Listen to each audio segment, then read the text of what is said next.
Hey guys, it's Chuke here from Chuke's Outdoor Adventures. Well, I'm a big 10mm guy, and typically the videos I do on 10mm are striker fired, so special treat. I got the Springfield TRP Operator in 10mm. It is a 1911 platform. I am going to go through the specs. We're going to take a look at it. We're going to take it to the range. I'm going to give you my thoughts, but I always admit that hammer fired is a superior platform to striker fired.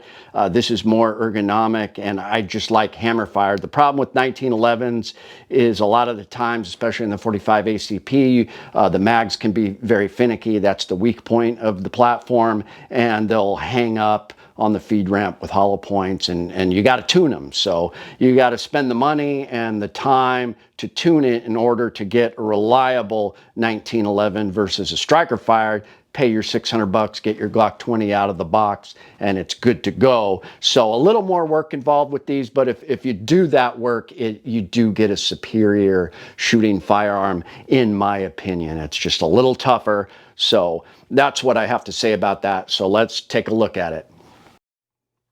All right, well, big shout out to my buddy William again for letting me use this 1911. This is the Springfield TRP. Just amazing, and his setup has really made me want to get one of these holsters. This is the Modern Samurai Project Tier 1. So as long as you have this light, it's going to fit a myriad of holsters.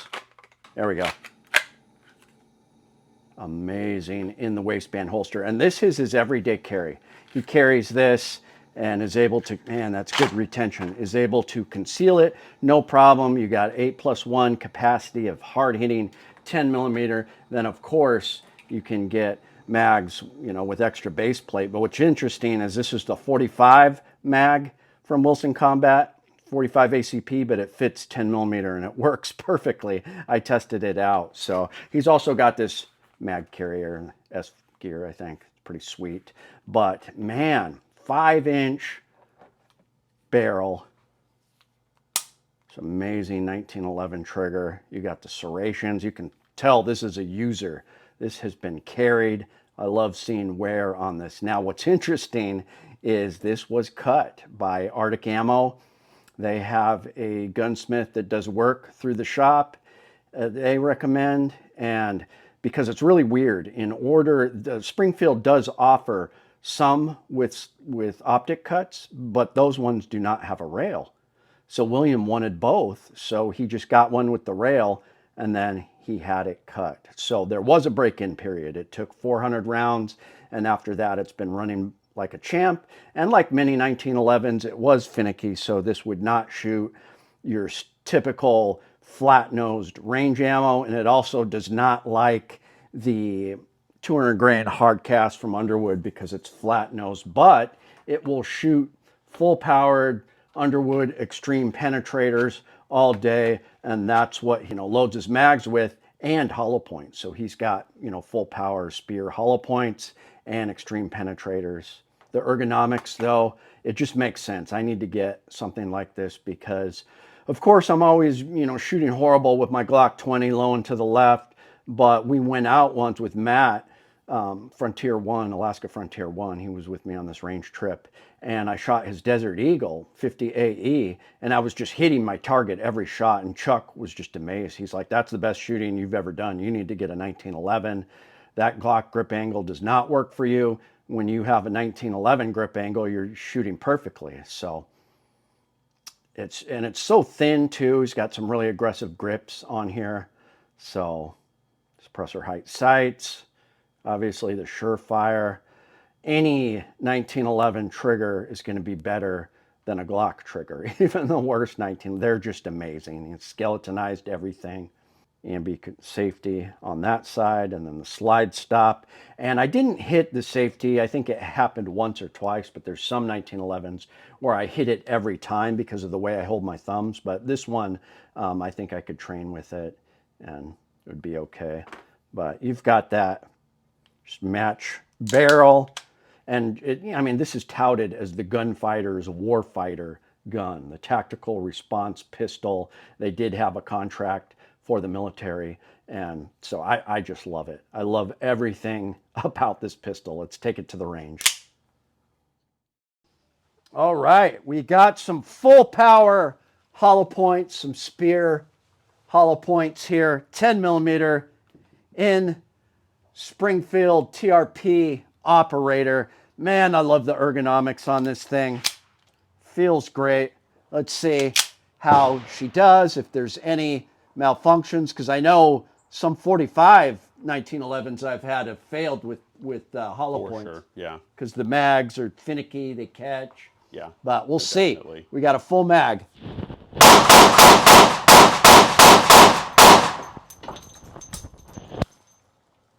What happened? I think it didn't lock back. Oh, it didn't lock back, but no problems. No jams. I give it a thumbs up. Let's do one more mag. This is a 45 mag, but it works great. It works greater than some of the, it's a Wilson Combat 45 mag. We'll see if this one locks back, but people don't realize this. It works great for 10 millimeter.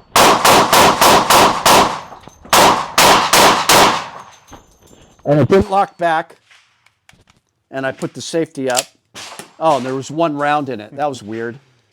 Okay, let's do one more mag of hollow points. My shooting's awful because I'm so nervous because I'm on camera. Take my time here. Yeah, it's pretty snappy.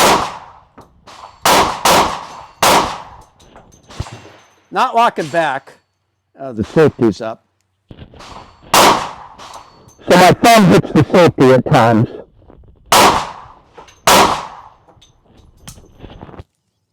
Yeah. Oh, it didn't lock back. Okay. So that's only one complaint I have with it. It doesn't lock back, but otherwise the accuracy, it's reliable. I got to give it 2 thumbs up. What do you think, Matt? I mean, it's hard to beat a 1911 in 10 mil. It really is a nice setup. I don't know. I'm personally biased to 45s because that's the original caliber for a 1911. But yeah, the ergonomics to set up the trigger, just the carry through, like everything that's great about a 1911 with the power and the ability of 10 mil. It's hard to argue with. They're definitely snappy, but I feel like the overall steel frame of the 1911 helps mitigate some of that snappiness that you get, especially in a lot of your polymer frames, 10 mils. Right. So it's hard to argue with it. It's a solid setup. Yeah, I give it 2 thumbs up. Thing is sweet with the red dot, all the features. Very cool.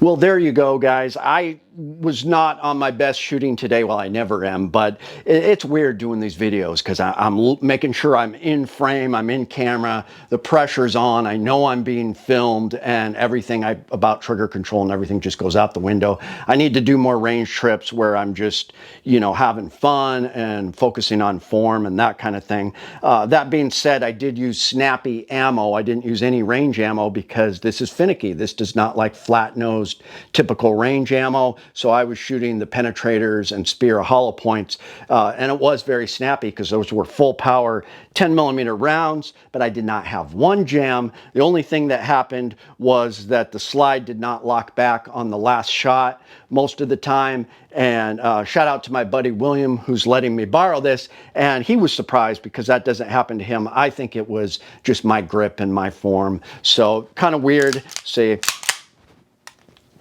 it's not locking back. So that's the only thing. Something to take a look at that. And there is an empty mag in here. So kind of weird, but the capacity, you know, 8 + 1, 9 rounds, and then you've got those high cap mags.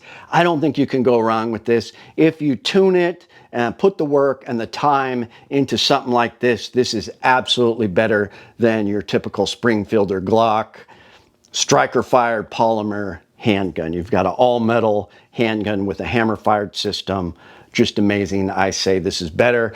And if you get one that runs good, it's a great option, and it's probably the best 10 millimeter you can get. I'm giving this 2 thumbs up. Let me know what you guys think. I got Patreon down in the comments. So thanks, guys. Chuke, your friend in the field. My name is Chuke. I like to trade my guns just for fun, but now I have none. Oh, look, get shot by a bear, but I don't care. I got a 10 millimeter. Chuke's Outdoor Adventures. Watch Chuke almost die.